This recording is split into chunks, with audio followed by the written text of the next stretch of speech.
Good evening, and thank you for joining us on a very busy Friday. Everything about your money and today's tariff decision in just a moment. But first, a weather situation that is evolving by the minute. A possible bomb cyclone threatening the East Coast. Yet another severe round of winter weather. The timing and the size are becoming clearer tonight.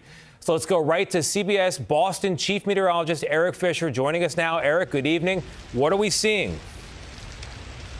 Well, Tony, good evening to you. Yesterday, we were talking about those trends. Which model camp would come out correct here and trending toward a bigger event in the same places that have had really the biggest winter of all in the lower 48 this year, the mid-Atlantic to right up here in the Northeast. Let's look at the map tonight. You can see some of the snow falling over me tonight, and we've got a wintry mix that's coming through the Boston area and across New England. That's kind of the appetizer event for this storm system. Now, as we turn our attention to the weekend, what we're going to see is that developing storm very rapidly, that bombogenesis, as we call it, a deep, rapid drop in pressure, and that will draw a little closer to the coastline. So while the GFS model that we've been looking at had this big situation, it looks like that may come out on top here with some of the biggest snow coming up along the shoreline and then making its way up into New England. There's a look at that radar image tonight, and then here's a look at our developing cyclone, that Euro model a little farther out to sea, looking less likely, greater impacts looking more likely this time around.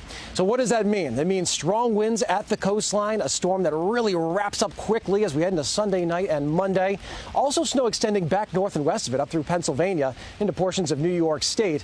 And then as we look toward Monday, the peak of the storm here in coastal New England, there's a look at the possible snow totals, especially coastal New Jersey to around New York City, Long Island, and up into the Boston area. That may be the epicenter for this one, with some impressive snow totals, those strong winds, and the chance for some coastal flooding.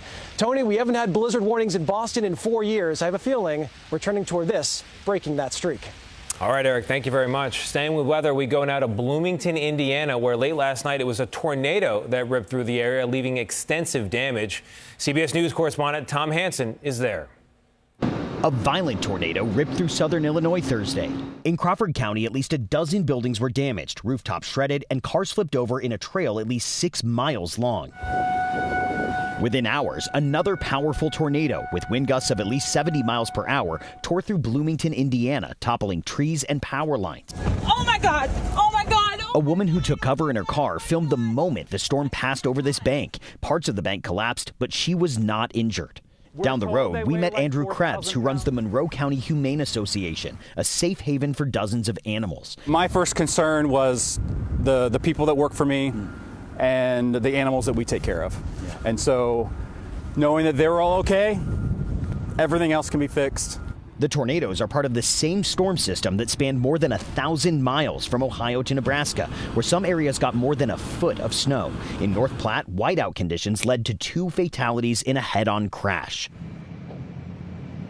A preliminary report from the National Weather Service shows that the tornado that hit Bloomington was at least an EF1, Tony. Tom, thank you very much.